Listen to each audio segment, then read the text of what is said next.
Zero as significant figures, यानी आज हम ये बात समझेंगे कि अगर हमारे पास मेजरमेंट के हवाले से जो क्वांटिटी आ रही होती है, जैसे चलें ये मैं एक नंबर की बात करता हूँ 0.00600। आप अगर ये लेंथ को रिप्रेजेंट कर रहा हो, फर्ज करें अगर मैं इसके साथ यहाँ पर किलोमीटर लिख देता हूँ, या चले अगर मैं इसके साथ जो है वो किलोग्राम्स लिख देता हूँ, ठीक है। तो अब ये एक मैस को रिप्रेजेंट कर रहा है, यानी किसी चीज के वजन को जो है वो मेजर हमने किया था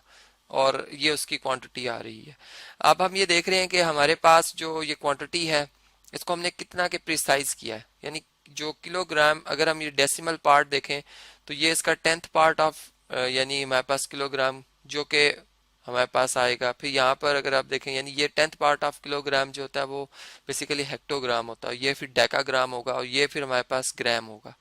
यानी अगर पॉइंट को 6 के बाद इधर ट्रांसफर कर दिया जाए तो बेसिकली हमारा यही नंबर बन जाएगा 6.00 ग्राम्स, ठीक है। अब आप देखेंगे ये जो 6.00 ग्राम्स है, इसमें ये जो फिर 10th पार्ट ऑफ ग्राम यानी जिसको हम डेसीग्राम, और फिर ये जो 100 पार्ट ऑफ ग्राम है जिसको कि हम जो है वो सेंटीग्राम कह सकते हैं, ये हमारी मेजरमेंट के हवाले से हमने इसको यहाँ तक जो है वो प्रिसाइज किया हुआ, यानी हम चाहते हैं कि हमारा हम इसकी सही सही मेजरमेंट यहाँ तक बिल्कुल ठीक ठीक करें। तो इसके लिए ये जो दो हमारे पास डिजिट्स हैं इनकी इंपॉर्टेंस बहुत ज्यादा है। तो हम ये कहेंगे कि इसमें जो फिर हमारे पास सिग्निफिकेंट फिगर्स हैं वो कितने होंगे जी, वो 3 होंगे, चूंकि हमने इसमें 10th पार्ट ऑफ ग्राम और फिर 100 पार्ट ऑफ ग्राम तक इसको जो है यहाँ तक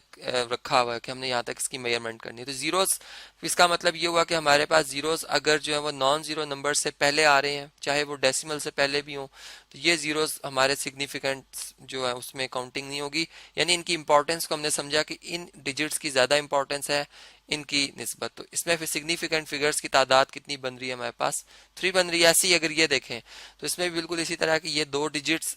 चूंकि असल जो मेजरमेंट है वो इन दो डिजिट्स की हो रही है, यानी हमें कुछ कैलकुलेशंस बताती हैं कि आप किन डिजिट्स पे ज्यादा अहमियत दे रहे हैं। तो फर्ज करें अगर ये हमारे पास मीटर है तो इसका मतलब है कि हम ये 10th और ये 100th और ये फिर 1000, यानी हम जो है वो मिलीमीटर और सेंटीमीटर मिलीमीटर में ज्यादा इंपॉर्टेंस रख रहे हैं। तो फिर इसका मतलब इस जो हमारे पास अभी ये मैंने नंबर लिखा मेजरमेंट के हवाले से, इसमें जो सिग्निफिकेंट शॉर्ट फॉर्म है जी सिग्निफिकेंट FIG फिगर्स की जो तादाद बनेगी वो कितनी बनेगी जी, 2 बन जाएगी। इसी तरह अब आप अगर इस वैल्यू को देखें तो 30.00 लिखा हुआ है, और अगर फर्ज करें ये किलोमीटर में हो या मीटर्स में हो या फिर मेगा मीटर्स में हो, तो अगर आप देखें तो इसमें ये जो दो डिजिट्स इस डेसिमल से पहले हैं, यानी ये यूनिट प्लेस पे, और ये फिर 10th प्लेस पे ये जो 3 है, और इस तरह से ये दो डिजिट जो कि 10th प्लेस और जो 100th प्लेस पे आ रहे हैं, ये इन चारों की इंपॉर्टेंस है। तो इस तरह से हम ये कहेंगे कि इस जो मेजरमेंट है या इस जो नंबर है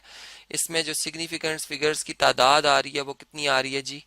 4 आ रही है, ठीक है। और ऐसे ही अगर इस नंबर के हवाले से हम देखें तो अब देखें यहाँ पर ये जो डेसिमल पुट किया है इसका एक मकसद है, और इसका मकसद ये है कि ये जो इससे पीछे पीछे डिजिट्स हैं इनकी इंपॉर्टेंस, यहाँ देखें डेसिमल के बाद भी 2 डिजिट लिखे थे तो वो भी काउंटिंग में आए थे, यानी सिग्निफिकेंट के तौर पर गिने गए थे। और अगर अब हम देखें तो ये जो डेसिमल से पीछे पीछे जितने डिजिट्स हैं ये सारे काउंट होंगे, ठीक है। तो ये इस तरह से हम देख रहे हैं कि इसमें भी हमारे पास कितने सिग्निफिकेंट फिगर्स आ रहे हैं जी, 3 सिग्निफिकेंट फिगर्स आ रहे हैं, तो ये भी हमारे पास यहाँ पर गिनती में आएंगे। ऐसे ही अगर हम इसकी बात करें तो देखें अब ये तीनों नॉन जीरो नंबर हैं, यानी इनके इन बिटवीन भी जीरो आ सकता था, ये 801.008 होता तब भी ये सिग्निफिकेंट डिजिट्स के तौर पर गिना जाएगा, यानी 3 ये, और देखें 10th पार्ट 100th पार्ट और फिर 1000th पार्ट तक जो है इसको सही सही जो है वो नापा गया है। अगर ये मीटर्स में है तो ये आप देख सकते हैं। तो फिर इसमें 3 ये और 3 ये 6 सिग्निफिकेंट फिगर्स जो है वो हमारे पास आ रहे हैं, तो यहाँ पे हम 6 लिख देंगे। और इसी तरह अब ये जो अगर आप नंबर देखें तो इस पर डेसिमल पुट नहीं किया गया, और ये एक एम्बिगस केस है, यानी एक अधूरा हमारे पास इंफॉर्मेशन है, अधूरी इंफॉर्मेशन। हम यूं कह सकते हैं कि ये जो 3 सिग्निफिकेंट डिजिट्स हैं ये अनइम्पॉर्टेंट है, यानी इनको अनइम्पॉर्टेंट जो है वो कंसिडर किया जा सकता है, और ये दो जो डिजिट्स दिखे गए हैं यही सिग्निफिकेंट फिगर्स के तौर पर जो है वो शामिल किए जाएंगे। लेकिन अगर हमें ये इन्फॉर्म इस तरह से कर दिया जाता है कि 48,000 और उसके बाद पॉइंट भी पुट कर दिया जाता, तो इससे बात बदल जाएगी। इससे इसका मतलब है अब इसमें ये 3 और ये 2, ये 3 और 2 5 के 5 जो डिजिट्स हैं ये सारे के सारे ही इंपॉर्टेंट है, यानी अब हम अपनी कैलकुलेशन में इन पे इंपॉर्टेंस देंगे, और इनकी वजह से हमारा जो रिजल्ट है वो क्या होगा जी, ज्यादा एक्यूरेट होगा, उसमें ज़्यादा जो है वो गलती कम होने के चांस होंगे। तो इस तरह से हमने समझा कि अगर जीरोज आ रहे हो तो फिर सिग्निफिकेंट फिगर्स की तादाद कैसे जो है वो काउंट की